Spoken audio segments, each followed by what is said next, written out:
of photography journey.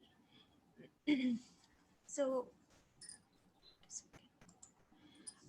in fact, in 2006, in the Republic Day parade, the tableau of Odisha came third. And in the subsequent year, that was in 2007, the Odisha tableau bagged 3 prestigious awards: the Best Tableau, Best Music, and Best Presentation. The man behind these success stories was Mr. Biranji Narayan Sahu, a very familiar and dear face among us.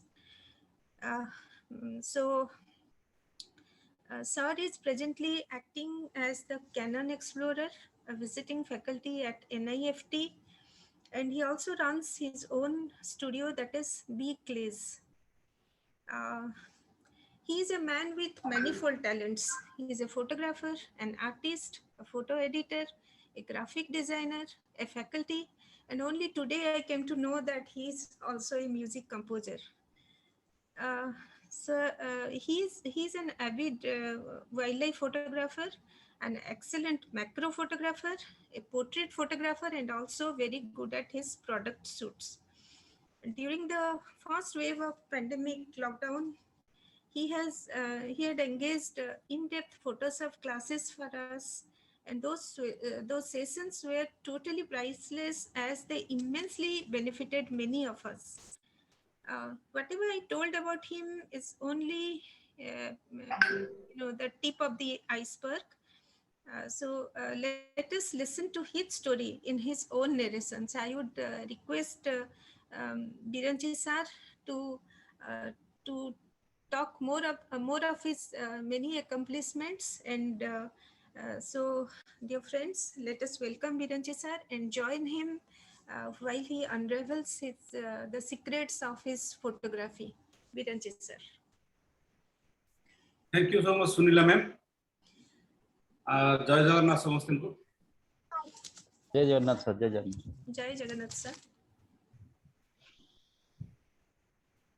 आज को भाविली आज परेश जी है ना, आज मैं सोचा कि हर दिन तो हम फोटोग्राफी चलते रहता है, हर सेशन में फोटोग्राफी चलता रहता है, ज्यादा नॉलेज हो गया फोटोग्राफी के ऊपर। अब थोड़ा हम एक नजर आर्ट के ऊपर भी थोड़ा सा डालें,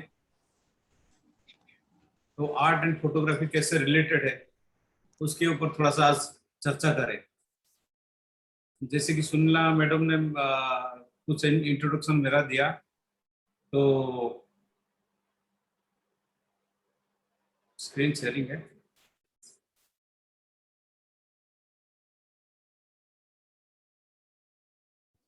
सर स्क्रीन शेयरिंग।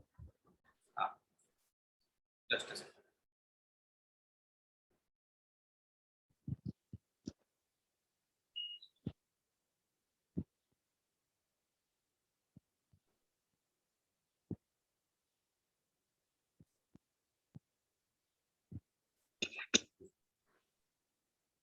ଏଇଠି ଅଛି ତମ ମିଟିଂ ମାମା, ଏଇଠି ଅଛି ବା।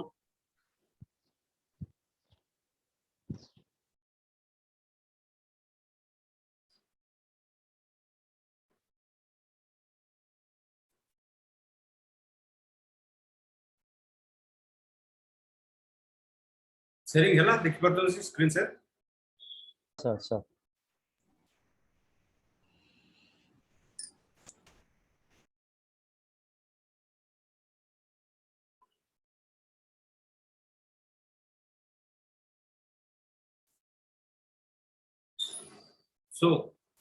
तो आज का जो सेशन है, जो सेशन रहेगा, तो सीक्रेट्स ऑफ फोटोग्राफी का जो माई फोटोग्राफी का जो सेशन है, जो फोटोग्राफी से पहले जो मेरा करियर था, उसके बाद फोटोग्राफी में जो आया, मेरा करियर कैसे सपोर्ट किया फोटोग्राफी को लेके।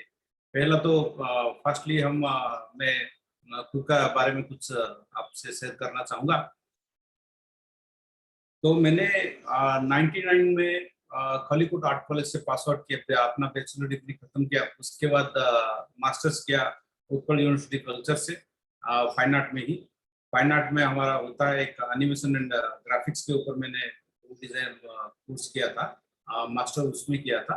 और जो भी बैचलर किया था मैंने अप्लाइड आर्ट भी किया था, जो कमर्शियल आर्ट होता है, जो कम्युनिकेशन क्लास होता है उसके ऊपर किया था। उसी में ही हमारा एक सब्जेक्ट था फोटोग्राफी, जो अप्लाइड आर्ट में ही होता है एक सब्जेक्ट, वो होता है फोटोग्राफी।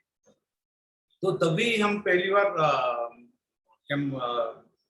क्लासेस में थोड़ा बहुत बेसिक्स फोटोग्राफी के ऊपर वहाँ पे पढ़ना शुरू किए।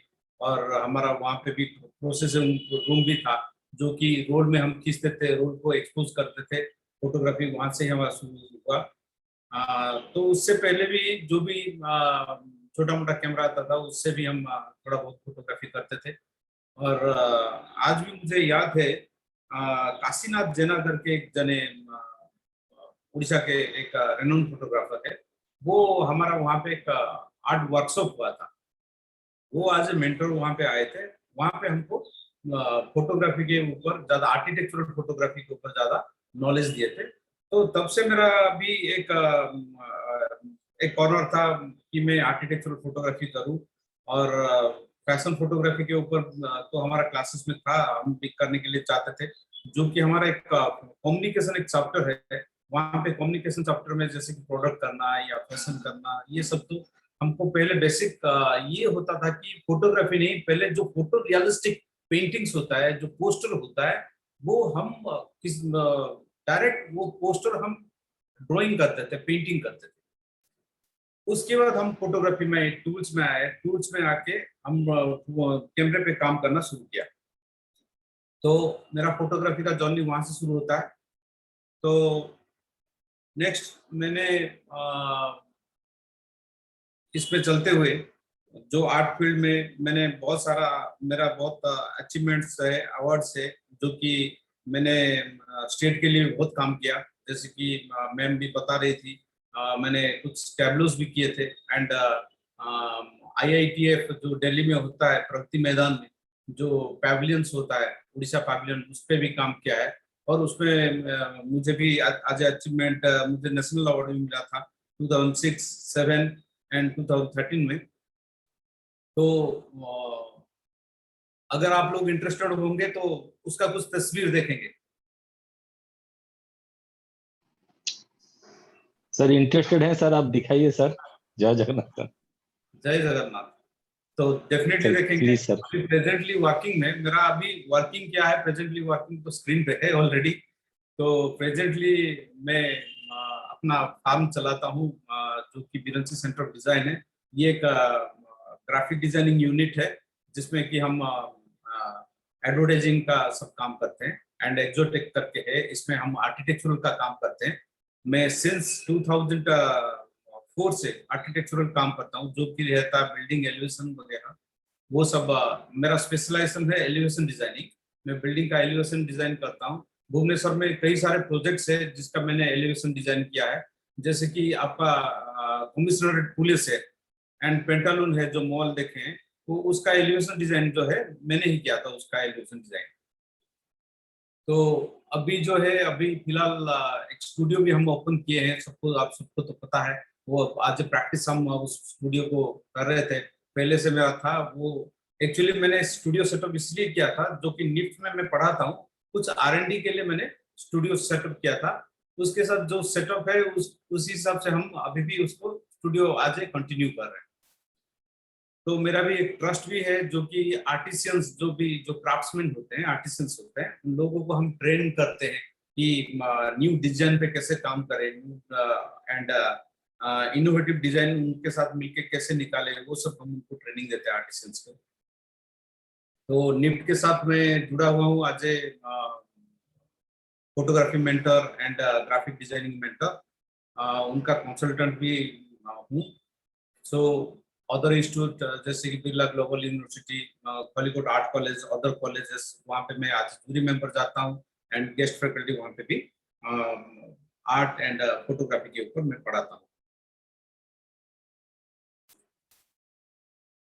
मेरा अवार्ड्स एंड अचीवमेंट्स में ये हो गया 2007, जो हमारा उड़ीसा सभी प्रदेश का एक रिपब्लिक डे परेड में एक झांकी निकलता है, वो मैंने डिजाइन किया था। ये 2007 की झांकी है, जिसके लिए मुझे बेस्ट टैब्लो के साथ साथ और 2 भी अवार्ड मिले थे, best music and best presentation का।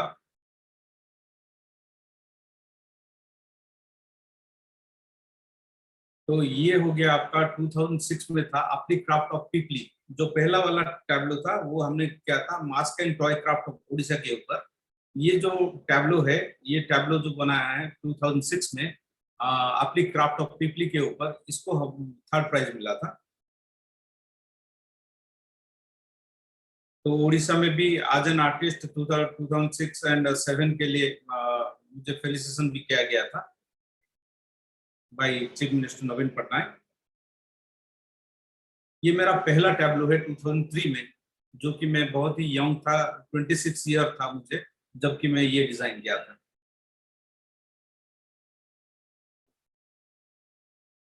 ये टैब्लो में भी आप मुझे भी देख पा रहे होंगे, यहाँ पे मैंने लैंप्स पकड़ के खड़ा हूँ वहां पे। Sir red colour T shirt में है ना? हाँ हाँ रेड कलर कुर्ता में है ना आप सर? हाँ, रेड कलर होता। राइट तो सर, राइट सर। ये टैब्लो हो गया 2006 का, 7 का mask and toy craft of Pipli के, sorry mask and toy craft of Orissa के ऊपर है। ये 2011 का टैब्लो है, जयदेव एंड गीत गोविंद के ऊपर ये टैब्लो बनाया गया था।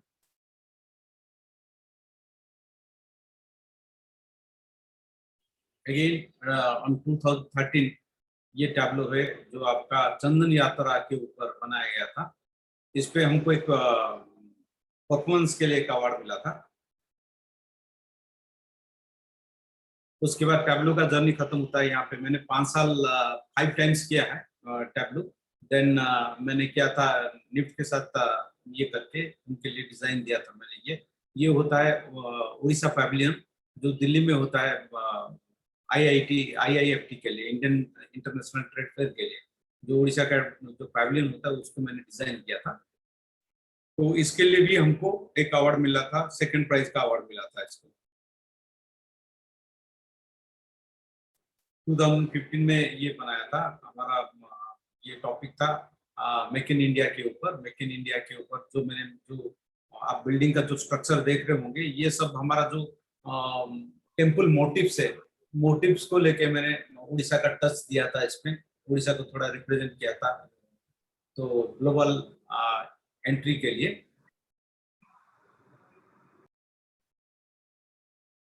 ये मेरा लाइफ का एक सबसे बड़ा एक प्रेस्टिजियस मूवमेंट है, जहाँ की मिस्टर प्रेसिडेंट है एंड जो डिफेंस चीफ्स है आर्मी, नेवी एंड एयरफोर्स का, उनके साथ मुझे भी एक सीट मिला है एक प्रोग्राम देखने के लिए, ये करने के लिए, बातचीत करने के लिए।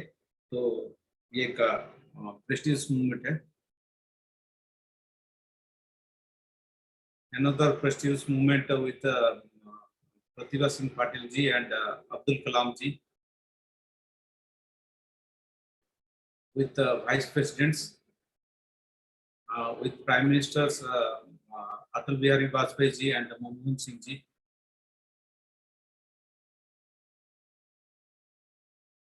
तो ये यहाँ पे खत्म होता है। और भी बहुत सारा है, उसके लिए टाइम नहीं है। तो जो भी है ये वाला मैंने आपके साथ शेयर किया है। एंड अभी सीधा चलते हैं फोटोग्राफी के ऊपर। देखिए फोटोग्राफी तो हम बहुत सारे सेशन कर लिए हैं ऑलरेडी, बहुत सारा सेशन भी अटेंड कर लिए हैं डिफरेंट टॉपिक्स के ऊपर। एस्थेटिक के ऊपर हो गया, कॉम्पोजिशन के ऊपर हो गया, लाइट्स के ऊपर हो गया, बहुत सारा टॉपिक्स के ऊपर फोटोग्राफी हो गया। एंड हम भी फोटोग्राफी भी कुछ टूर्स भी, कुछ अच्छे फोटोग्राफ्स भी हम देख लिए। सो आज का सेशन वेरी सिंपल सा है, सादा सीधा सा है। तो पहला चीज, हम फोटोग्राफी करते हैं। फोटोग्राफी जो करते हैं, फोटोग्राफी में एक्चुअली हम क्या करते हैं? जनरली ऐसे ही फोटोग्राफी करते हैं, या हम आर्ट फोटोग्राफी करते हैं, या फाइन आर्ट फोटोग्राफी करते हैं। अल्टीमेटली हम फोटोग्राफी जो करते हैं उसके साथ साथ हम फाइन आर्ट फोटोग्राफी भी करते हैं। फाइन आर्ट फोटोग्राफी क्यों ऐसे ही करते हैं? हम तो कोई रिकॉर्ड शॉट नहीं करते कि फोटोग्राफी में ये रिकॉर्ड चाहिए, ये रिकॉर्ड के लिए रिकॉर्ड शॉट हम नहीं करते। हमारा फोटोग्राफी के लिए हम अच्छा अच्छा गियर्स भी खरीद रहे हैं, एंड बैकग्राउंड कैसे कि आपका ब्लर होगा, आउट ऑफ फोकस होगा, या डेप्थ ऑफ फील्ड आपको कैसे अच्छा मिलेगा, अच्छा कंपोजिशन होगा। रूल ऑफ थर्ड भी यूज करते हैं, कुछ कंपोजिशन यूज करते हैं।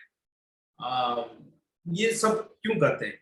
क्योंकि हम कहीं ना कहीं हम आर्ट से जुड़ना चाहते हैं, फाइन आर्ट से हम जुड़ना चाहते हैं, इसलिए हम करते हैं कि हमारा जो फोटोग्राफ है जिस पेंटिंग के जैसा लगे, पेंटिंग के जैसा दिखे, जो आर्ट के जैसा दिखे, जैसे कि फाइन आर्ट फोटोग्राफी जैसे लगे।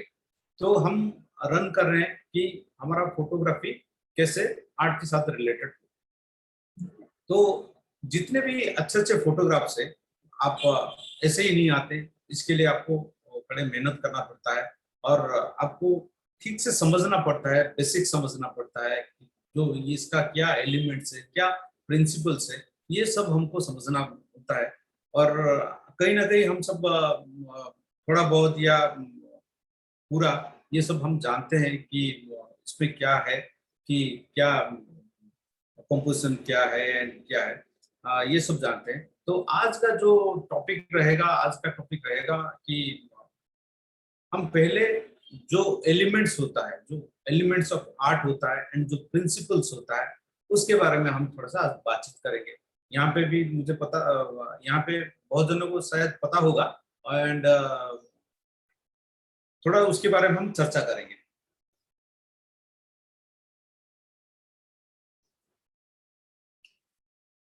तो एलिमेंट्स ऑफ आर्ट में जो हम कॉलेज में जैसे पढ़ते हैं कि देखिए, कोई भी पिक्चर, हमारा पहला दिन ही ये हमको सिखाया गया था कि कोई भी पिक्चर होता है, जो पिक्चर आपको खींच के बांध के रखता है, आपका जो व्यूअर्स है, आपका जो पेंटिंग्स है या आपका फोटोग्राफी है या कोई भी आपका क्रिएटिव है, वो आप अगर कोई भी व्यूअर्स को आपका पेंटिंग के पास आपको खींच के रखता है, कुछ देर तक आपको बांध के रखता है, देन आप समझ लेना जो आपका जो प्रोडक्शन है, आपका जो प्रोडक्ट है, वो अच्छा है, यानी बेस्ट है।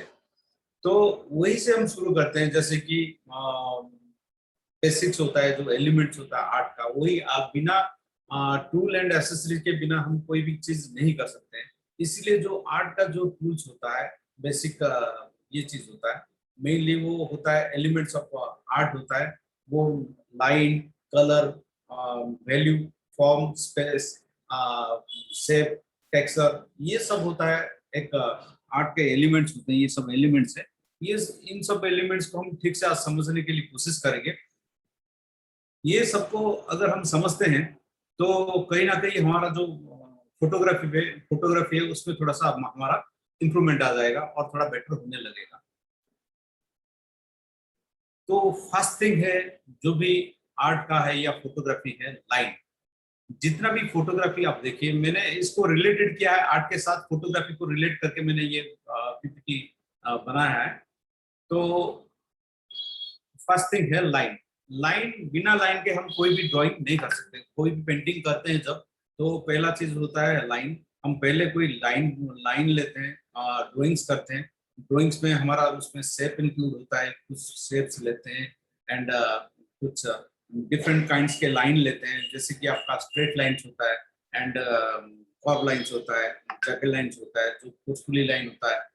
डिफरेंट काइंड्स ऑफ लाइंस हम उसमें यूज करते हैं। तो आज थोड़ा सा समझेंगे कि फोटोग्राफी में ये लाइंस कैसे इन्वॉल्व है, लाइंस के साथ हम कैसे ये करते हैं। तो फर्स्ट थिंग है, लाइन के ऊपर हम चलते हैं। डिफरेंट टाइप ऑफ लाइन आपको मिल जाएगा, continuous line, broken line, jacket line, vertical line, horizontal line, diagonal lines, ये सब लाइंस आपको मिलेगा। हॉरिजॉन, आप कहीं ना कहीं जहाँ पे भी आपका हॉरिजॉन्टल लाइंस कोई भी लैंडस्केप में आप देखने के लिए मिलता है, जहाँ पे भी कोई सी है, सी का एंड है, वहां पे आपको हॉरिजॉन्टल लाइन वहां पे देखने के लिए आपको मिल जाएगा वहां पे।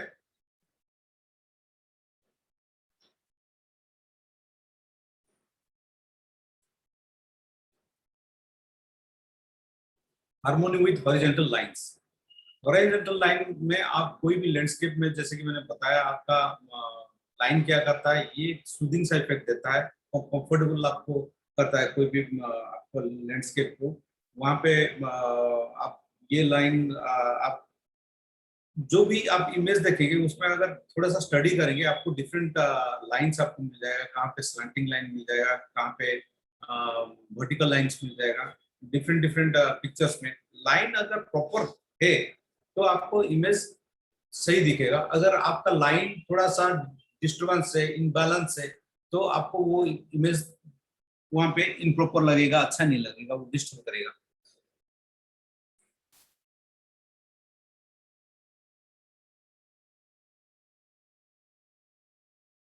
ये जो इमेज है, यहाँ पे जो इमेज देख रहे हैं, वहां यहाँ पे आपका कुछ स्लैंटेड लाइंस यूज हुआ है। ये जो जो स्ट्रक्चर क्रिएट हुआ है, जो आपका जो व्हील है, ये थोड़ा सा आपका स्लैंटेड लाइन के ऊपर हुआ है, इसलिए इसका लुक आप इस तरह से देख पा रहे हैं। आपके पिक्चर में कैसा लाइंस होता है आपको थोड़ा सा वहाँ पे देखना है, कहाँ पे जैकेट लाइन मिलेगा, कहाँ पे जिगजैग लाइन मिलेगा।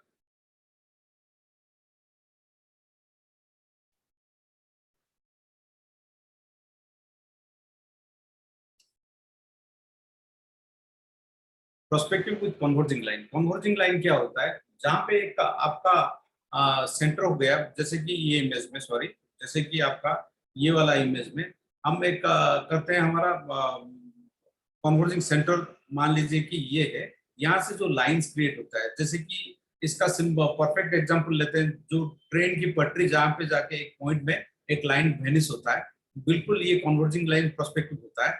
जो प्रोस्पेक्टिव से आपको एक पॉइंट से डिफरेंट डिफरेंट लाइंस आपके लिए क्रिएट होता है। ये यहाँ पे देखिए, यहाँ पे ऊपर एक लाइन जा रहा है, ये साइड में एक लाइन क्रिएट हो रहा है, ये यहाँ पे एक लाइन क्रिएट हो रहा है, डिफरेंट लाइंस, ये ट्रैक्स क्रिएट हो रहे हैं। ये सब आपका क्या करता है, प्रोस्पेक्टिव आपका आपका एक अच्छा प्रोस्पेक्टिव, जैसे कि आप लीडिंग लाइन भी बोल सकते हैं, ये प्रोस्पेक्टिव आपका क्रिएट करता है। कुछ ऐसा प्रोस्पेक्टिव आप अगर आप आपके पिक्चर में दिखा सकें तो वो पिक्चर आपका स्मार्ट लगेगा, अच्छा लगेगा। Motion with vertical lines. जो वर्टिकल लाइंस होता है, वर्टिकल लाइंस क्या होता है, वर्टिकल लाइंस जो है आपका स्ट्रेंथ रिप्रेजेंट करता है। जो वर्टिकल लाइंस में जो मोशन क्रिएट होता है, तो अपहिल जो मोशन, अप की तरफ जो मोशन क्रिएट होता है, वो वर्टिकल लाइन में वो आपको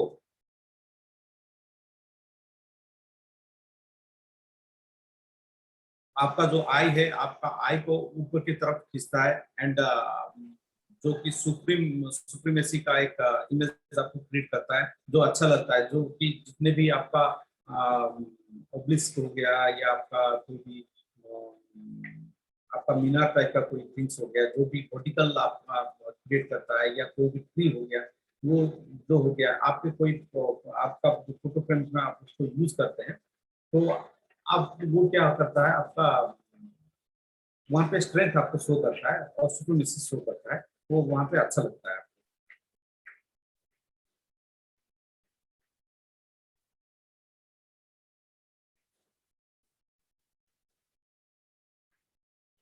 ये लाइंस हो गया। नेक्स्ट हो गया angular fill with jacket lines. Jacket line में भी आप और कुछ आप दिखा सकते हैं। जिगजैग लाइंस को लेके आपका कंक्लूजन बना सकते हैं। सॉलिटरी लाइंस को लेके भी आप ये कर सकते हैं, डिफरेंट आपका कंक्लूजन दिखा सकते हैं। मेन एक्चुअली बोलने का मोटो है, जो लाइन को आप प्रॉपरली बैलेंस करके अगर आप लाइन को रिप्रेजेंट कर सकते हैं, तो आपका जो भी है कंपोजिशन, वो कंपोजिशन आपको अच्छा दिखेगा।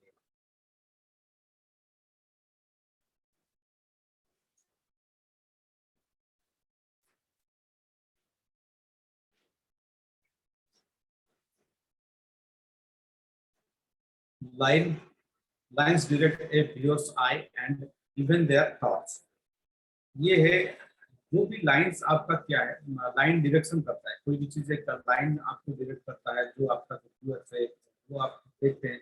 जो लाइन आप कैसे कंपोज में देखते हो, कैसे मोशन में आप उसको रिप्रेजेंट करते हैं, कहाँ से कौन सा एंगल से आप फोटोग्राफ करेंगे तो आपका लाइंस कहाँ पे जाके एंड होगा, कहाँ से क्रिएट होगा, एंड कौन सा मोशन में आपको जाएगा, वो that is very very important कि लाइन को आप कैसे रिप्रेजेंट करें। जैसे कि आप कोई ब्लैंक पेपर लेते हैं, वहां पे लाइंस आप क्रिएट करते हैं। मान लीजिए कोई कर्व लाइंस, आपका कौन सा लाइन, एक पॉइंट लीजिए, वो पॉइंट से आप लाइन भी ड्रॉ कर दीजिए। कैसे लाइन को लेके कैसे आर्ट कर सकते हैं, वही आर्ट फॉर्म को आप सीधा अपने फोटोग्राफी में आप यहाँ पे डाल सकते हैं कि आपका जो फोटोग्राफी है वो कैसे स्मार्ट दिखे एंड कैसे एक एक्शन पे आए, कैसे आपको एक मोशन क्रिएट करके वहां पे शो करे, वो आपको यहाँ पे दिखाना होता है।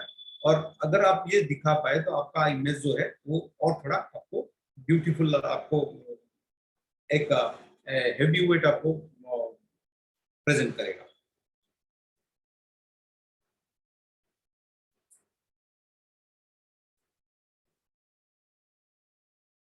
लाइन के बाद आता है कलर। कलर तो आपको, कलर तो हर कोई, हम कैमरा ही लेते हैं, कलर पे ही काम करते हैं, कलर पे काम करते हैं, किसी को कोई कोई मोनोक्रोम पे काम करता है।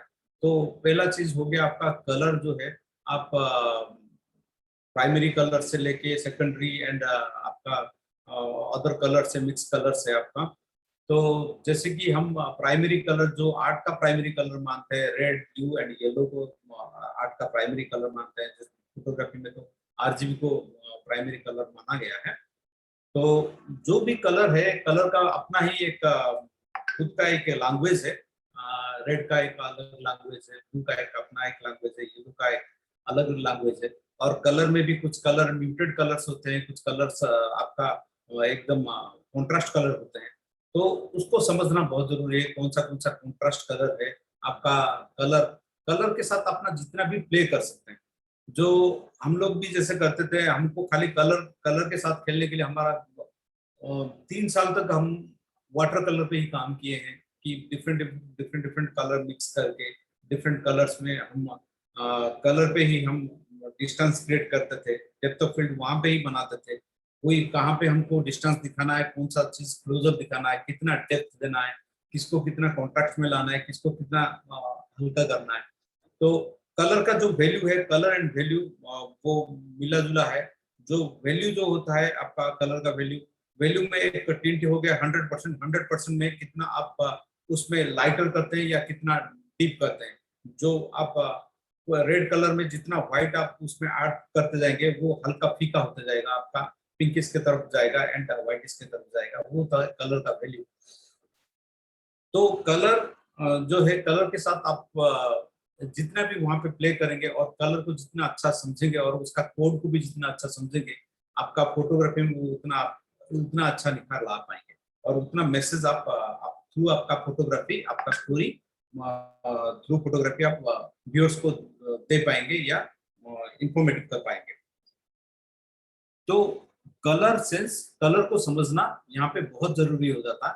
तो डिफरेंट यहाँ पे कलर आप ये कर सकते हैं, आपके जो फ्रेम में डिफरेंट कलर्स पे आप काम कर सकते हैं। लाइक कहाँ पे, सपोज मान लीजिए कोई ड्रामा, आप ड्रामाटिक कर रहे हैं, आप कोई स्टूडियो शूट कर रहे हैं, कौन सा कलर जाएगा, किसके साथ कौन सा ये करेगा, आप वहाँ पे कंपोज कर सकते हैं। और जैसे कि आपका फील्ड हो गया, फील्ड में भी आप डिफरेंट एक जगह पे जाइए, बार बार जाइए, वहां पे देखिए कहाँ पे क्या है। कि हम लैंडस्केप जब शूट करने के लिए जाते हैं, कभी ब्लू स्काई के साथ वो जगह उतना अच्छा नहीं लगता है, जबकि इवनिंग में जाके जब हम शूट करते हैं ऑरेंज कलर का स्काई या वन टोन स्काई के साथ आपका वो प्लेस जो है और थोड़ा बेटर आ जाता है। तो हमको डिफरेंट एंगल्स में हमको काम करना पड़ेगा, डिफरेंट प्लेसेस में काम करना पड़ेगा, अपना पोजीशन है, डिफरेंट पोजीशन चेंज करना पड़ेगा, या टाइमिंग जो है अपना चेंज करना पड़ेगा। कोई प्लेस को मॉर्निंग में जाके शूट कर सकते हैं या आफ्टरनून को जाके शूट कर सकते हैं या इवनिंग को जाके शूट कर सकते हैं। तो बिकॉज ऑफ सेम फ्रेम होता है, खाली कलर के लिए हमको डिफरेंट टाइम में जाके वहां पे शूट करना होता है ड्यू टू ओनली कलर।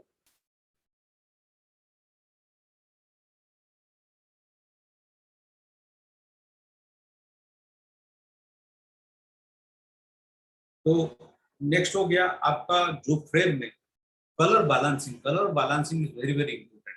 अगर आप कोई भी फ्रेम में अगर कलर को प्रॉपरली बैलेंस नहीं कर पाते, अगर जस्टिफाई नहीं कर पाते कौन सा प्लेस में कौन सा कलर होना चाहिए, अगर कोई कॉन्ट्रास्ट कलर है उसके ऑपोजिट में दूसरा कोई कॉन्ट्रास्ट कलर होना उसके लिए पूरा एकदम जरूरी है।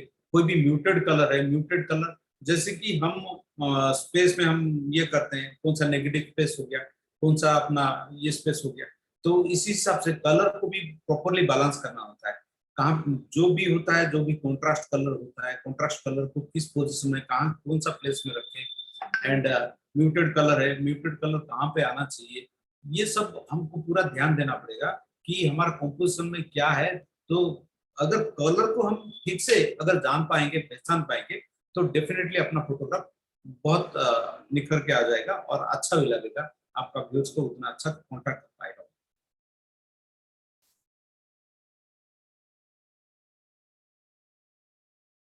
यहाँ पे मैंने भी यहाँ पे कुछ आज का जो प्रेजेंटेशन है मैंने उतना अच्छा हरिड में बनाया, उतना अच्छा बना नहीं पाया हूँ। सो जो भी है तो कुछ कलर्स के ऊपर भी दिया हूँ। Clouds can provide hue like soft blues, stark white and muted greys. जो क्लाउड्स का जो होता है, क्लाउड में क्या क्या होता है, and blue purple and greens tends to be soft. ये सब और कलर, ये जो मैंने ये बोलने का मतलब है कि आप जो कलर थ्योरी है, कलर थ्योरी को थोड़ा सा अच्छी तरह से देख लीजिए, कौन सा कलर में क्या आपको मिलेगा, कलर थ्योरी के ऊपर थोड़ा सा ज्यादा ध्यान दीजिए।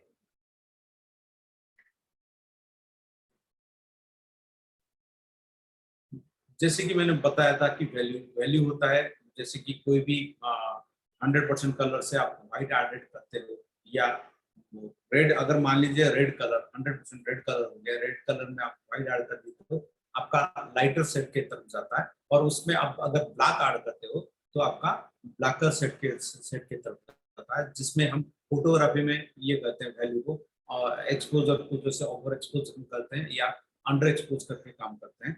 तो ये वैल्यू कहाँ पे कौन सा इमेज को हम हमेशा क्या करते हैं, बहुत सारे फोटोग्राफर होते हैं वो क्या करते हैं, जो कि अपना जो मीटरिंग होता है उसको क्या करते हैं 100% सही करके रखते हैं।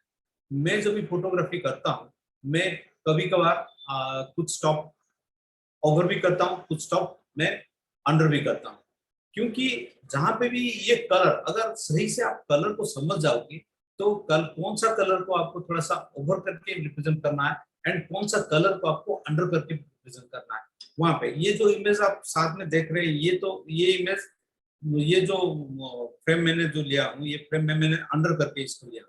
कहाँ पे ये आपको समझना पड़ेगा कि आप कौन सा जगह पे कौन सा स्टेप या कोई भी फोटोग्राफी हो, कहाँ पे आपको अंडर करके लेना पड़ेगा, कहाँ कहाँ पे आपको ओवर करके लेना पड़ेगा। हमेशा 100% सही एक्सपोजर लेना। वहां पे थोड़ा सा अपना जो फ्रेम है उसको थोड़ा सा प्रॉब्लम, हम तो देखिए हम खाली फोटोग्राफी नहीं कर रहे, हम आर्ट फोटोग्राफी कर रहे हैं। आर्ट फोटोग्राफी का मतलब है उसके साथ हमको खेलना है कि प्ले करना है, भाई हम इसको अंडर करके देखेंगे। कुछ भी अपना जो मूड से डिपेंड करता है, हम जो फ्रेम कर रहे हैं उसका मूड क्या होगा, कि हम उसको कैसे रिप्रेजेंट करें, वो अपना मूड कैसे क्रिएट करेगा। ड्रामेटिक आपको चाहिए या आपको जनरल चाहिए या आपको थोड़ा सा फैंसी चाहिए, आपको किस टाइप का चाहिए, किस टाइप आप उसको रिप्रेजेंट करना चाहते हैं, किस टाइप से आप दिखाना चाहते हैं। इसलिए मैं यहाँ पे आपको बोलूंगा कि आप आपका फ्रेम के साथ पूरा खेलिए, एक्सपोजर के साथ पूरा प्ले करिए। डिफरेंट एक्सपोजर में एक ही सीन को बार बार आप फोटो क्लिक कीजिए।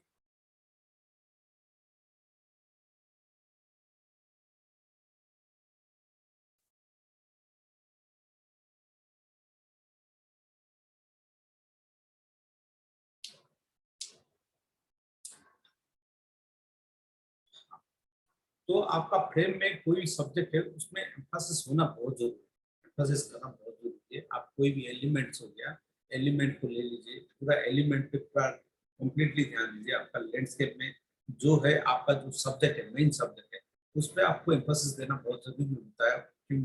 उसके हिसाब से वहाँ पे आप कौन सा मीटरिंग यूज करेंगे वो आप डिपेंड कर लीजिए। वो उसका जो प्रॉपर वाइट बैलेंस है, बैलेंस उसमें प्रॉपर वाइट बैलेंस यूज कीजिए। आपका कलर जो है, एक्यूरेसी कलर के तरफ आप थोड़ा सा ध्यान दीजिए। जो कलर होता है वो परफेक्ट कलर लाने के लिए आपको आपका व्हाइट बैलेंस प्रॉपर यूज करना जरूरी होता है। ऑटो व्हाइट बैलेंस क्या होता है, आजकल तो ज्यादा कैमरा में आपका ऑटो व्हाइट बैलेंस अच्छा काम करने लग गया है, फिर भी अगर आप पर्टिकुलर है तो आपको केल्विन के ऊपर काम करना पड़ेगा। जो कलर वहां पे दिख रहा है एक्चुअल कलर लाना आपको अगर जरूरी है, वहां पे आप केल्विन पे काम कर सकते हैं। वहां पे केल्विन में काम करके जो आपका सब्जेक्ट है उसका कलर, जो बिल्डिंग का यहाँ पे देखिए जो मोन्यूमेंट है उसका जो बिल्डिंग का कलर है वो बिल्डिंग का कलर हम 100% लाना चाहते हैं, तो वहां पे क्या है कि आपको केल्विन के ऊपर काम करना पड़ेगा। वो कलर को आपको समझना पड़ेगा। जो आपका जो कलर जो आपका नेचुरल में है वो आपका फ्रेम में आना चाहिए, इसलिए आपको उस पे ज्यादा एम्फेसिस देके उसी कलर के साथ आपको काम करना पड़ेगा। उसके साथ शैडो, जो शैडो है शैडो को हम हमेशा ध्यान दीजिए। मैं अपना फ्रेम में हमेशा शैडो को ज्यादा इंपोर्टेंस देता हूँ लाइट से ज्यादा। मैं पहले भी जो सेशन में लिया था उस सेशन में बार बार बोलता हूँ कि मैं ज्यादा लाइट से ज्यादा मैं शैडो पे काम करता हूँ। जो डायरेक्शन, जो लाइट का जो डायरेक्शन होता है, डायरेक्शन ऑफ लाइट जो होता है उसका जो शैडो क्रिएट करता है, हमको शैडो, अगर हम शैडो को स्टडी कर लिए तो लाइट ऑटोमेटिकली हो जाएगा। पहले जो शैडो है वो कट शैडो है, स्मूथ शैडो है, सॉफ्ट शैडो है। अगर शैडो के हिसाब से हम अपना एक्सपोजर सेट करेंगे तो अपना इमेज ऑटोमेटिकली बेस्ट आ जाएगा। क्यों, ये एक मेरा सीक्रेट है। मैं हमेशा शैडो के ऊपर पूरा टोटली काम करता हूँ।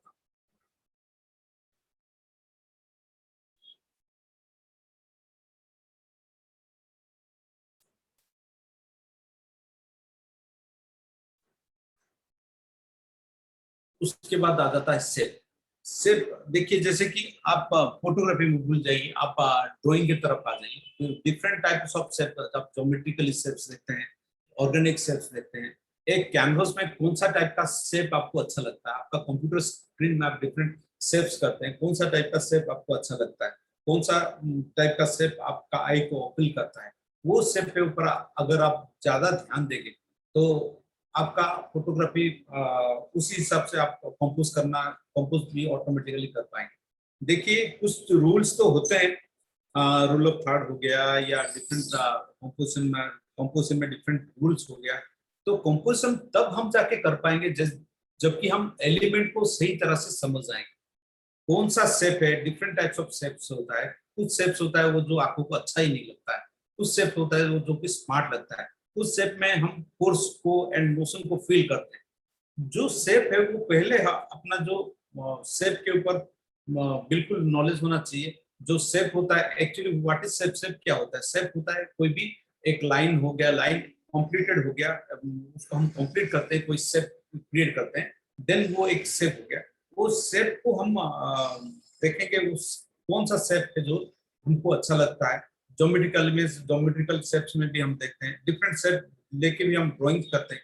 किस टाइप का शेप हमको अच्छा लगता है, कौन सा फ्रेम में किस टाइप का शेप को हमको लेना चाहिए और किसको निकालना चाहिए, वो सब हमको पहले से विजुअलाइज करना पड़ता है। उसके बाद हम शटर को क्लिक करेंगे।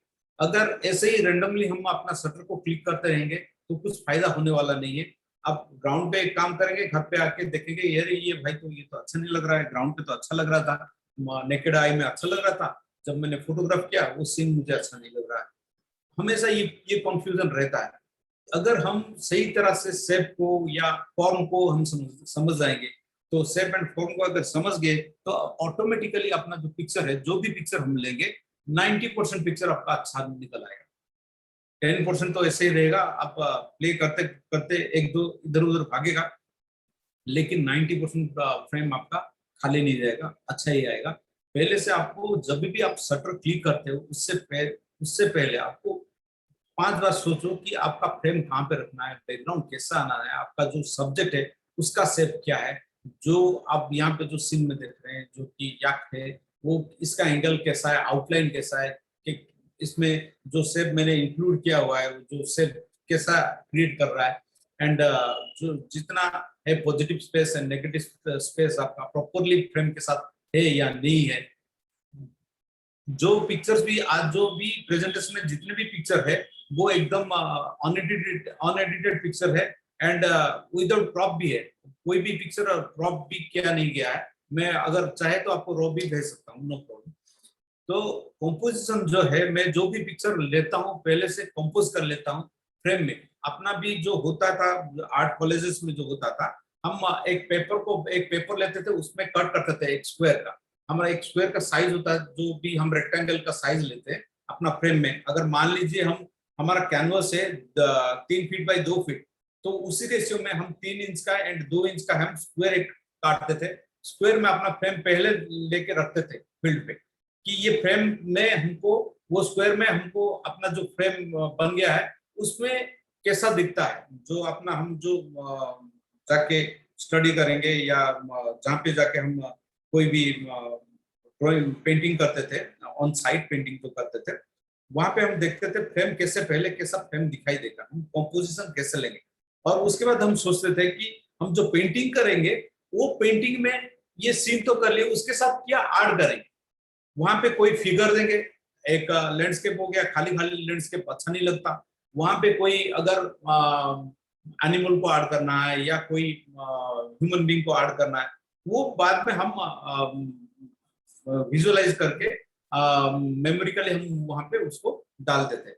बिल्कुल ऐसे ही फोटोग्राफी में आपको पहले से आपको एक फ्रेम बना के रखना पड़ेगा।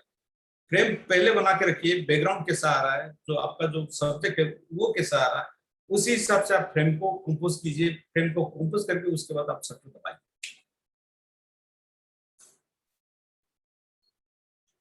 तो आपके हो गए, उसके बाद आप देखिए सिमेट्रिकल शेप्स को देखिए एंड कॉन्ट्रास्टिंग शेप्स को भी वहां पे देखिए, आपका शेप प्रॉपर्ली आ रहा है कि नहीं, और उस शेप में प्रॉपर कॉन्ट्रास्ट है कि नहीं, वो शेप आपका सिमेट्रिक है या असिमेट्रिक है। आप सिमेट्री को लेके कंपोज करना चाहते हो या असिमेट्री को लेके कंपोज करना चाहते हो, दैट्स अप टू यू। कैसे अच्छा दिखता है वो पहले से आप विजुअलाइज कर लीजिए। विजुअलाइज करके आप उसके बाद आप आपका शटर क्लिक कीजिए। नेक्स्ट हो गया फॉर्म। फॉर्म में जो हो गया शेप हो गया आपका, होता है वो हो गया आपका 2 डायमेंशनल हो गया। अब जो हो गया फॉर्म हो गया आपका 3 डायमेंशनल, जिसमें खाली आपका डेप्थ ऐड हुआ है। 2 डायमेंशनल शेप में आपका एक्स एंड वाई होता है, एंड यानी हाइट एंड विड्थ होता है। एंड जो हो गया यहाँ पे आपको डेप्थ भी आपको यहाँ पे मिल गया। यहाँ पे 3 डायमेंशनल आपका सब्जेक्ट हो गया।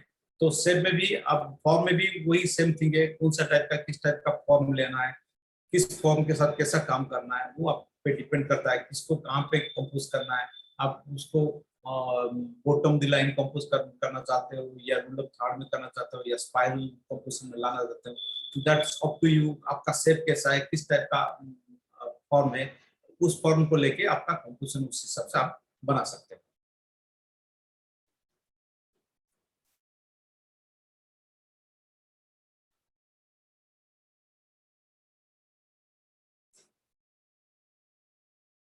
संदीप सब सुन पा रहे हो नहीं? Hello. Yes yes sir interesting लग रहा है या बोरिंग लग रहा है? नहीं नहीं, बहुत इंटरेस्टिंग है, प्लीज कंटिन्यू। उसके बाद हो गया आपका शेप, आपका स्पेस हो गया। स्पेस में जैसे कि मैंने पहले बताया हुआ है, स्पेस में आप नेगेटिव स्पेस यूज करते हो, ये स्पेस भी आप यूज करते हो। तो जो पॉजिटिव स्पेस होता है, जो आपका सब्जेक्ट होता है या रिलेटेड सब्जेक्ट होता है, वो आप पॉजिटिव स्पेस के साथ ले सकते हो, उसको लेते हो। यहाँ पे जैसे कि ये स्केप में हो गया आपका जो स्काई हो गया, जहाँ पे कोई टेक्सचर नहीं है, जो कि फ्लैट है, वो सब आपका हो गया। यहाँ पे आपका नेगेटिव स्पेस हो गया। एंड जो पॉजिटिव स्पेस हो गया, जो ट्रीज है, बैकग्राउंड में भी जो ट्रीज आ गया, वाटर आ गया, वाटर में जो आपका जो टेक्सचर मिल गया, ये सब आपका जो है आपका पॉजिटिव स्पेस में। आपको वो बैलेंस करना पड़ेगा, कितना पार्ट आपको नेगेटिव स्पेस रखना है और कितना पार्ट आपका पॉजिटिव स्पेस पे आपको काम करना है। इसीलिए जब भी फ्रेम कर रहे हैं आप डिफरेंट एंगल में अपना फ्रेम को भी सेट कर लीजिए, कैमरे को सेट कीजिए। देखिए कोई हड़बड़ी नहीं, हर ये इधर उधर कंपोज करके देखिए, जहां से आपको प्रॉपर फ्रेम मिलता है वहां से आप पिक्चर लीजिए। कुछ रूल्स होते हैं, रूल्स को ओबे करना ठीक है, कहाँ पे रूल को भी हम ब्रेक कर सकते हैं, आज पर आवर मूड के हिसाब से, अपना जो वांटिंग के हिसाब से वहां पे रूल को आप फॉलो करना छोड़ दीजिए। अभी ये नहीं कि मुझे हर कोई फ्रेम जो है रूल ऑफ थर्ड में ही कंपोज करना है, मैं ये कभी भी नहीं करता हूँ। मुझे जहां पे अच्छा लगता है मैं वहां पे करता हूँ। मैं अपना सेल्फ सेटिस्फेक्शन के लिए पहले फोटो शूट करता हूँ। जो फोटोग्राफ मैं शूट करता हूँ वो अपना पहला होता है, मैं अपना खुद के सेटिस्फेक्शन के लिए करता हूँ, देन मैं अपना व्यूअर्स को दिखाता हूँ कितना उनको अच्छा लगे नहीं लगा। एक चीज क्या होता है, टेस्ट जो होता है, देखने का नजरिया होता है, हर कोई आदमी का एक तरह नहीं होता है, डिफरेंट प्रोस्पेक्टिव होता है। किस आदमी, किस ऑडियंस को, किस टाइप के ऑडियंस को आपको अच्छा लगेगा, किस टाइप के ऑडियंस को आपका काम जो है वो अच्छा नहीं लगेगा। जो पेंटिंग्स भी हम करते हैं, मेरा पेंटिंग से मेरा एक पर्टिकुलर सेगमेंट के बायर्स है, वो मेरा पेंटिंग्स उनको पसंद लगता है, वो ही मेरा बायर्स है। जो अगर मैं वो पेंटिंग्स दूसरे को दिखाता हूँ उनको शायद वो अच्छा ना लगे, वो उसको ना समझ पाए, वो उसको समझ भी नहीं पाएंगे। तो आप जो काम करते हैं उस पे अपना खुद का एक स्टाइल होना बहुत जरूरी है। ये नहीं है कि जो भी चीज हो गया, जैसे कि हमारा एक सर है, वो हमेशा बोलते थे लकीर का फकीर मत बनो। इसका मतलब है रूल्स है भाई, रूल्स को ओबे करो, सीखो, ठीक है, लेकिन आप उसमें लकीर का फकीर मत बन जाओ या उसको पकड़ के मत बैठ जाओ। आपका जहां पे जो कंपोजिशन है, आपको जिससे लेने से अच्छा लगता है वही आपको चाहिए और कुछ नहीं चाहिए। कोई भी रूल्स गाइडलाइन नहीं है, वो खाली एक बेसिक के लिए होता है। जब आप काम करते हो अपने आप अपना खुद के टेस्ट के हिसाब से काम कीजिए। आप ये कीजिए, जो भी टूल्स आपके पास है वो टूल्स को लेके काम कीजिए, उसमें आपका जो बेस्ट है वो बेस्ट आप दीजिए। कोई भी टूल्स आपको उतना काम अच्छा नहीं देगा जब तक उसको आप चलाना नहीं जानते। कोई भी टूल्स, जो भी गाड़ी है, आप अगर उसको, अगर मान लीजिए आपको मैं BMW दे देता हूँ या फरारी दे देता हूँ, आप बोलोगे अरे भाई मेरे पास BMW आ गया, मैं वर्ल्ड का नंबर 1 रेसर बन जाऊंगा। वो कभी भी नहीं होगा। आपको जितना भी फास्ट गाड़ी भी दिया जाए आप नहीं कर सकते। अगर आपके पास इंटरनल टैलेंट है, आप कर सकते हो, कुछ भी लेके आप कर सकते हो। खाली पैर भी आप रनिंग भी कर सकते हो। ये आपके लिए जूते का कोई काम का नहीं रहेगा।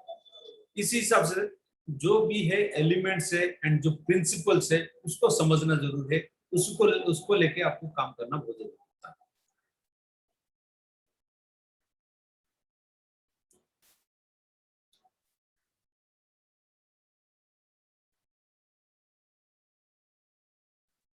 आपके पिक्चर में आप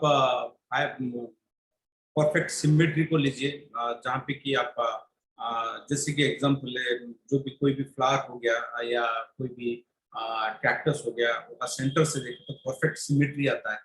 तो जब भी कंपोज आप करते हैं तो आप दूसरे दो चीज होता है, आप कंपोजिशन में कैसे सिमेट्री को कैसे प्रॉपर प्लेसिंग करेंगे या उसको थोड़ा सा डिस्टर्ब करके छेड़छाड़ करके एक अच्छा मूड बनाने के लिए आप थोड़ा सा उसको एसिमेट्री पे भी ध्यान दे सकते हैं। उसी हिसाब से आपका पिक्चर वहाँ पे आप प्लेसमेंट कर सकते हो, उसी हिसाब से आप काम कर सकते हो। आपको किसको ज्यादा इंफोसिस देना है, दैट इज वेरी इंपॉर्टेंट।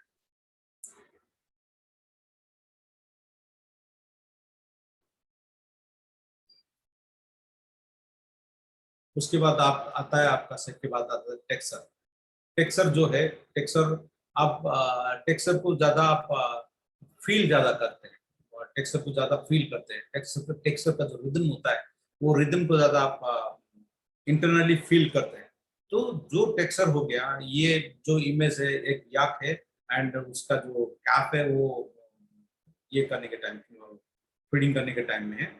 तो वहां पे जो मैंने ये जो फ्रेम में मैंने थोड़ा सा ये करके जूम करके मैंने ये फ्रेम लिया है, ज्यादा क्लोजअप जाके ये फ्रेम लिया है, बिकॉज उसका जो कलर का जो पैटर्न था, ये जो टेक्सचर था, जो ब्लैक के साथ व्हाइट का जो कॉम्बिनेशन एंड उसके साथ जो हल्का हल्का रंग का जो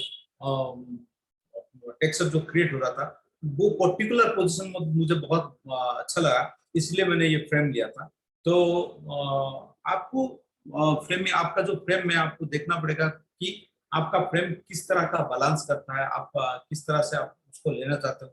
एक इंटरेस्टिंग सा एक सब्जेक्ट बना के आप फ्रेम कर सकते हो, इस हिसाब से आप लीजिए। ये बहुत आपको सब ये टेक्सचर को या आपका जो पैटर्न्स है इसको बहुत समझना होता है। आप उसको अच्छी तरह से समझिए कि भाई ये वाला पैटर्न्स कौन सा, क्या व्यूअर मेरे व्यूअर्स को क्या मैसेज देगा, क्या उसमें समझ, क्या उसमें स्टोरी आएगा। तो उसी हिसाब से आपको थोड़ा सा उस पे विजुअलाइज कीजिए, विजुअलाइज करके आपका फ्रेम लीजिए।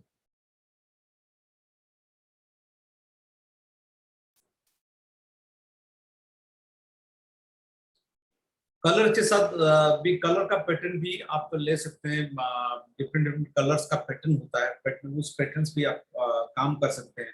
तो डिफरेंट आप कभी कई कबार मैं आप लोगों से भी थोड़ा सा भी ये भी करूंगा, आग्रह भी करूंगा कि कभी भी आपको फ्री टाइम्स मिलता है, कुछ भी नहीं, आप कुछ सेट कलर भी ले लीजिए, पोस्टर कलर हो गया या कोई वाटर कलर भी हो गया, कुछ पेपर्स भी ले लीजिए। बस आप कलर प्ले करते रहिए, 2 कलर के साथ प्ले कीजिए, 3 कलर के साथ प्ले कीजिए। आप देखिए आपका जो फ्रेम है, आपका जो कैनवस है या आपका पेपर है, उस पर आपका खाली कलर को प्ले कीजिए। उसमें कोई आपको फॉर्म देने की जरूरत नहीं या कोई शेप में आपको ड्राइंग करने की जरूरत नहीं, खाली कलर को प्ले कीजिए, एक पैटर्न क्रिएट कीजिए या कोई टेक्सचर क्रिएट कीजिए। सो आपको उसमें ज्यादा नॉलेज वहां पे आ जाएगा, किस टाइप का आप ज्यादा विजुअलाइज कर पाओगे कि किस टाइप का जो टेक्सचर है, किस टाइप का पैटर्न्स है, वहां पे आपको किस तरह से आपको फोटो लेना है या कैसे काम करना है, ये आपको बहुत हेल्पफुल करता है। वाटर कलर जो है, वाटर कलर हो गया या पोस्टर कलर हो गया, खाली आप कलर के साथ एंड लाइंस के साथ एक ब्लैंक पेपर लेके उसके साथ प्ले कीजिए, तो देखेंगे कौन सा लाइन आपको फोर्स दे रहा है, कौन सा लाइन आपको इंटरेस्टिंग लग रहा है। कभी कभार जिगजैग लाइन्स होता है जो आपको अच्छा नहीं लगता है, कभी कभार वो आपको एक सुंदर सा शेप में कन्वर्ट होते हुए नजर आएगा। वो उसी हिसाब से उसी शेप को, उसी फोर्स को आप फील कीजिए, उसी हिसाब से आप काम कीजिए।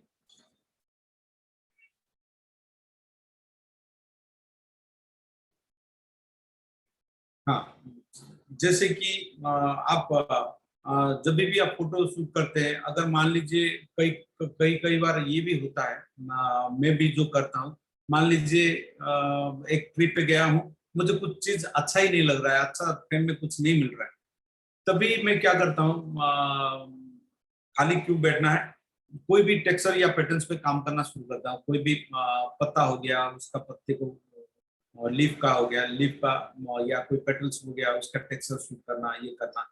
मेरे बैग में हमेशा माइक्रो लेंस पड़ा रहता है, तो माइक्रो लेंस हो गया। अगर माइक्रो लेंस नहीं है तो कोई बात नहीं, तो जो भी अपना किट लेंस होता है 24-105 का जो किट लेंस होता है, वो किट लेंस के साथ आप जूम करके भी ले सकते हैं, क्लोजअप शॉट भी ले सकते हैं। तो खाली आपको क्या करना है, डिफरेंट पैटर्न्स को समझना है। तो आप डिफरेंट डिफरेंट ये का ऑब्जेक्ट्स का फोटो लेते रहिए, टेक्सचर का फोटो लेते रहिए, वो आपको कंपोजिशन में बहुत हेल्प करता है। यहाँ पे मैंने कुछ टिप्स भी दिया है। यहाँ पे always observe how light falls on various elements in your frame. Light कैसे आपका एलिमेंट्स में गिरता है, वो हमेशा डिपेंड करता है कि ऑब्जर्व करना पड़ता है। उसके साथ ये भी देखिए, खाली लाइट का डायरेक्शन मत देखिए, उसके साथ आपका शैडो देखिए, शैडो डिस्टर्ब कर रहा है, नहीं कर रहा है, शैडो का क्या है ड्रामा। तो शैडो आपका जो है ड्रामा क्रिएट करता है, शैडो पे थोड़ा सा ध्यान दीजिए।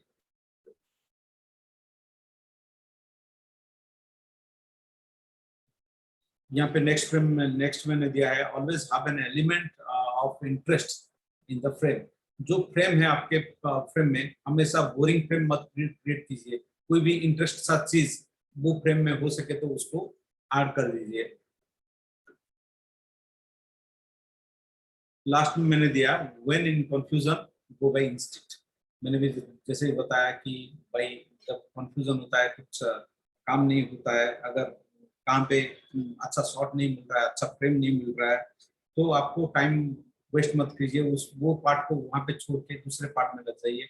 माइक्रो हो गया, माइक्रो कीजिए, एंड दूसरा कोई सब्जेक्ट हो गया, दूसरा फोटोग्राफी हो गया, तो आप वो फोटोग्राफी शुरू कर दीजिए, सो आपका मूड तो अच्छा बनेगा।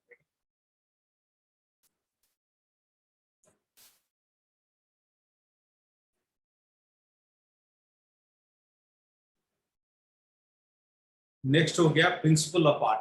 हम प्रिंसिपल आर्ट भी जो है वो कुछ कवर कर लिए, हम एलिमेंट्स में ऑलरेडी कवर कर लिए हैं। यहाँ पे प्रिंसिपल ऑफ आर्ट में आपको जो रहता है पैटर्न्स, पैटर्न्स पे वहाँ पे आपको थोड़ा सा पैटर्न्स के ऊपर आपको काम करना रहता है, कौन सा पैटर्न किस तरफ से जाए तो आपको प्रॉपर्ली बैलेंस करेगा। डिफरेंट आपका जो जब आप पैटर्न्स देखते हो, डिफरेंट टाइप के पैटर्न, नेचर में भी कोई स्टोन का पैटर्न हो गया, सिमिलर टाइप का स्टोन हो गया, कोई रिवर के किनारे आपका सिमिलर टाइप का स्टोन हो गया, या कई कबार आपका एयर फ्लो के वजह से कोई पैटर्न क्रिएट होता है, सिमिलर टाइप का पैटर्न होता है, वो पैटर्न्स को हम कैप्चर कर सकते हैं। कॉन्ट्रास्ट हो गया, तो उसके बाद बैलेंस हो गया। बैलेंस तो मैंने बता दिया, बैलेंस आपको हमेशा देखना चाहिए कि कलर बैलेंस कैसे करना है, एंड आपका जो कॉन्ट्रास्ट बैलेंस है उसको भी कॉन्ट्रास्ट बैलेंस कैसे कर सकते हैं। जो हेवी कलर है, हेवी कलर को कहाँ पे रखना है, या जो हेवी टाइप का चीज है, कॉन्ट्रास्ट एलिमेंट को कहाँ पे प्लेस करना है, फ्रंट में या बैक में कहाँ पे प्लेस करना है, वो सब आपको थोड़ा सा समझना पड़ेगा। समझ के आप काम करेंगे तो आपका काम थोड़ा बेटर रिजल्ट मिल जाएगा। emphasis, that is very very important, unity and proportion scale of proportion होता है, उसके ऊपर भी आप थोड़ा सा ज़्यादा स्टडी कीजिए, स्टडी करके काम कर सकते हैं। And rhythm and movement at the end, rhythm and movement, rhythm बहुत इम्पोर्टेंट सा चीज है। रिदम एंड जब रिदम के ऊपर आप रिदम को ठीक से समझ जाएंगे रिदम को, तो आपका जो भी पिक्चर है वो एक फोर्सफुली लगेगा, वो आपको एक मोशन में नजर आएगा। तो रिदम किस टाइप का रिदम एक फोर्स क्रिएट करता है, किस टाइप का रिदम थोड़ा सा डल होता है, वो थोड़ा सा आपको देखना पड़ेगा। जो कि ड्राइंग में भी आप लाइंस में रिदम क्रिएट कर सकते हैं। कौन सा लाइन प्रॉपर ड्रॉ करिए पेपर में कि कौन सा लाइन ज्यादा रिदम क्रिएट करता है, किस वेव टाइप का लाइन ले लीजिए या कर्व लाइन ले लीजिए, कौन सा लाइन ज्यादा फोर्स क्रिएट करता है। डिफरेंट आप डिजाइन्स को भी देखेंगे, आजकल जो डिजाइन्स होता है डिजाइन को भी देखेंगे, तो डेफिनेटली उसके अंदर जो मैसेज है, मैसेज छुपा हुआ है, उसको अगर स्टडी करेंगे तो आपको नजर में आ जाएगा। तो जो भी आपका जो रेफरल इमेजेस होता है, जो अच्छा फोटोग्राफर ने फोटोग्राफ लिया है, उसको आप देखिए, समझिए कि बिल्कुल उनके तरह फोटो खींचना या कॉपी करना वो मत कीजिए। खाली रेफरेंस के लिए उनका इमेज देख सकते हैं। मैं अगर अपना बात करूंगा तो मैं ज्यादा कभी किसी का फोटोग्राफ उतना नहीं देखता हूँ। कई कबार ठीक है, अच्छा रेफरेंसेस के लिए कोई भी अवार्ड, ये अवार्ड का हो गया, ये हो गया, उसको स्टडी के लिए ज्यादा देखता हूँ। क्योंकि अगर आप किसी दूसरे का स्टाइल अगर बार बार देखते हैं, कहीं ना कहीं वो स्टाइल आपके दिमाग में भी बैठ जाता है। आप आपका एक खुद का एक स्टाइल क्रिएट नहीं कर पाएंगे, आप उनके स्टाइल के साथ आप बन जाएंगे। तो आपको क्या करना है कि ज्यादा दूसरों का काम पे ज्यादा फोकस मत कीजिए। इसलिए हम ये बोलते हैं कि जो कि प्रोफेशनल से ज्यादा क्रिएटिव होते हैं बच्चे जो होते हैं, उनका जो क्रिएटिवनेस होता है, जो कोई भी पेंटिंग्स करते हैं, कोई भी ड्राइंग करते हैं, इतना लेवल पे वो छू जाते हैं, कोई प्रोफेशनल आदमी भी नहीं कर सकता। क्योंकि वो एज के साथ चलते चलते वो एक ट्रेंड आदमी बन जाता है कि दुनिया में क्या चल रहा है ट्रेंड, उसी ट्रेंड के साथ हमको चलना है, उसी एरा के साथ हमको फिक्स होके बैठना है। तो वो प्रॉब्लम होता है कि आप दूसरे, ये अच्छा फोटोग्राफर है मैं उसको फॉलो करूंगा, राइट, ठीक है, लेकिन उतना ज्यादा मत फॉलो कीजिए कि उसका स्टाइल आपके अंदर बैठ जाए और आप कॉपी कैट बन जाए। तो इसको ना करके आप बेटर है जो बेसिक्स है, जो पिलर है, उसको ठीक से समझ लीजिए, उस पर ज्यादा आप रिसर्च कीजिए, उस पर आप ज्यादा प्ले कीजिए। प्ले करेंगे तो आपका फोटोग्राफ डेफिनेटली कहीं ना कहीं आपका एक स्पेसिफिक आपका व्यूअर्स मिल जाएंगे। एक स्पेसिफिक व्यूअर जो है आपका पिक्चर को या आपका काम को पसंद करना शुरू कर देंगे। तो ये है, आपको आज का सेशन यही पे होता है।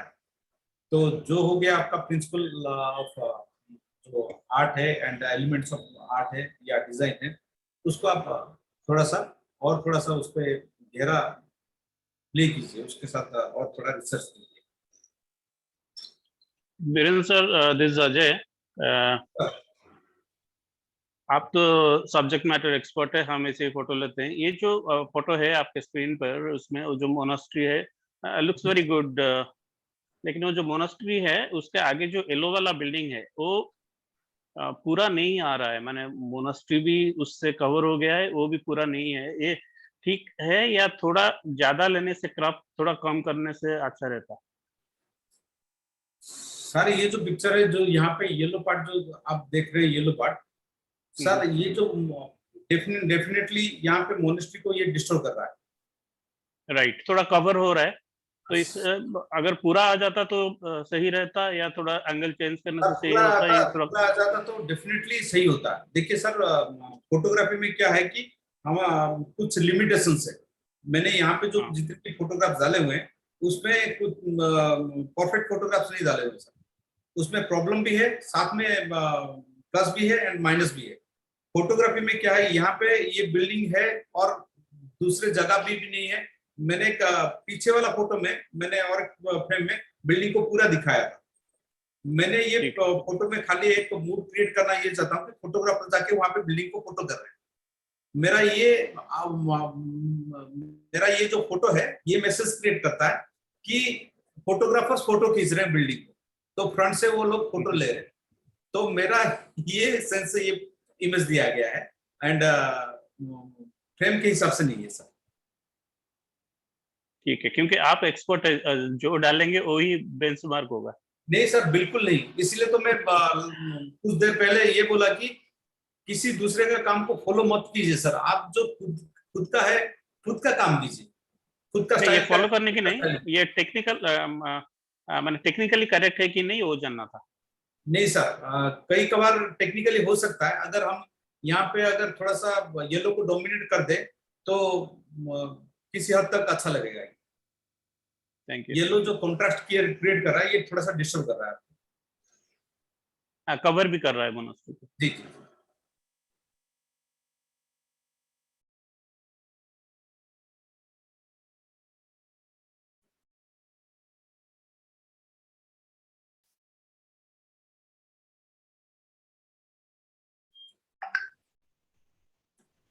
सो कार किसी प्रश्न अच्छी जदि प्रश्न पचारि पारंती, जदि ଆଉ କିଛି ଦେଖିବାକୁ ଚାହିଁବେ ଆମେ ଦେଖିବା।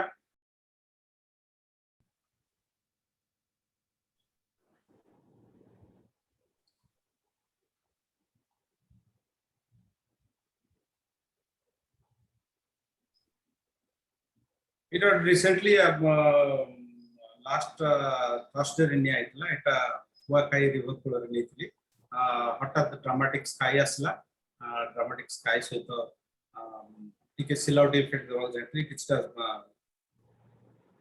एक्सपोजर अंडर रे की फोटोग्राफ टा शूट कराइतला।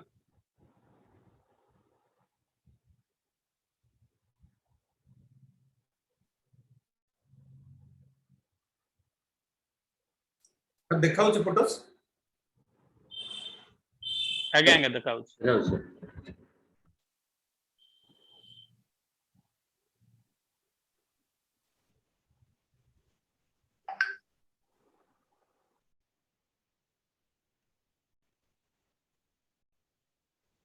स्पीति रे शूट हेतला।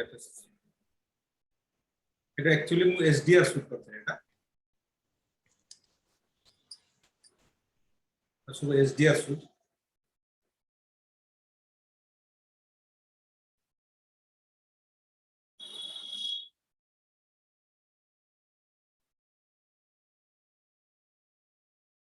এটা নরমাল, এটা एसडीआर शूट।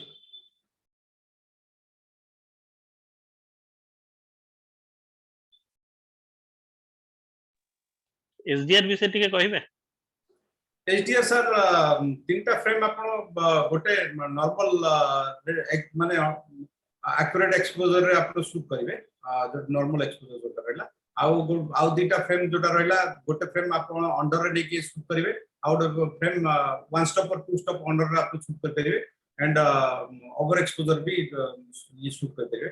मो कैमरा सर एचडीआर ऑटोमेटिकली अछि तो सेथरे आपको ऑटोमेटिकली से जो तीनटा फ्रेम जो दरकार आपन तीनटा फ्रेम रो से एचडीआर इमेज पर से निजे बने के दे दो आपको अदरवाइज अलगा कैमरा भी शेयर होची जे आपन फोटो तीनटा ट्राइपॉड रे सेट करिवे सेट करिकी आपन अंडर ओवर रे नेबे आ नॉर्मल रे नेकी आपन फोटोशॉप रे ताको मर्ज करबे मर्ज करिए ठीक है आके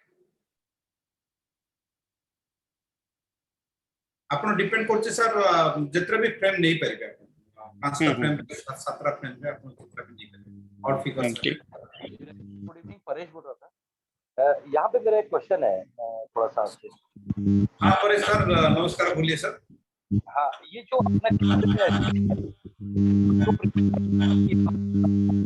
सर आपका परेश आपका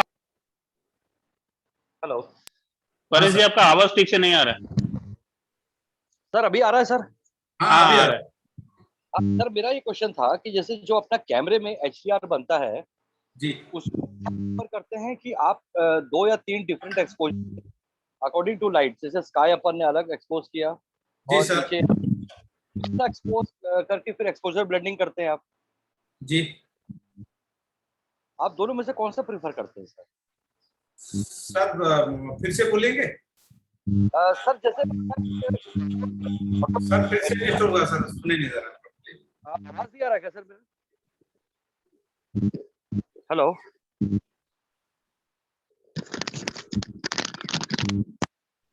आवाज आ रही है क्या मेरी हेलो हाँ सर आवाज आ रही है मेरी अभी हाँ अभी आ रहा है सर हाँ सर मेरा ये पूछना था आपसे कि जी जैसे ऑटोमेटिक एचडीआर होता है ना सर एक अपना जो कैमरे में बिल्कुल सर उसको आप प्रिफर करते हैं या अपन मैनुअली 2 या 3 एक्सपोजर जैसा भी सीन का डिमांड हो वैसा क्लिक करके फिर अपन बाद में उसको एक्सपोजर ब्लेंडिंग करें sir manually sir manually better होता है है ना सर ऑटोमेटिक वही दैट्स व्हाट हाँ ऑटोमेटिक पूरा फ्लैट कर देता है सर असल में एक्चुअली वही मेरा डाउट था एक्चुअली तो मैं बोला एक बार आपसे पूछूंगा करके thank you sir thank you very much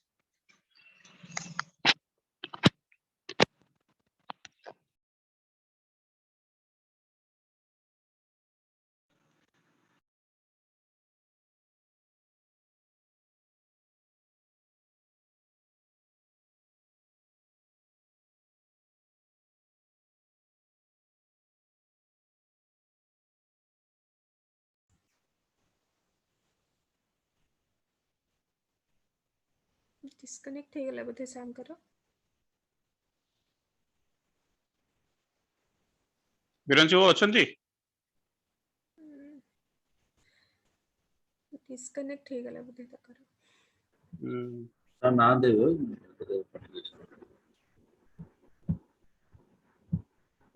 so finally we came to the end of the session. That was a wonderful and very educative session, and it was a learning experience for all of us also. So thank you so much, sir. As Pareshji said, the sessions that you had that you conducted during last pandemic lockdown was extremely useful and helpful for us, and we would look forward to more sessions with you. Thank you so much, and thank you all Thank the you so much participants. everyone जय जगन्नाथ जय Jagannath sir जय Jagannath sir Jai Jagannath sir. Thank you, Biranchi sir. Thank you, Sandeep. Thank you sir thank you so much sir.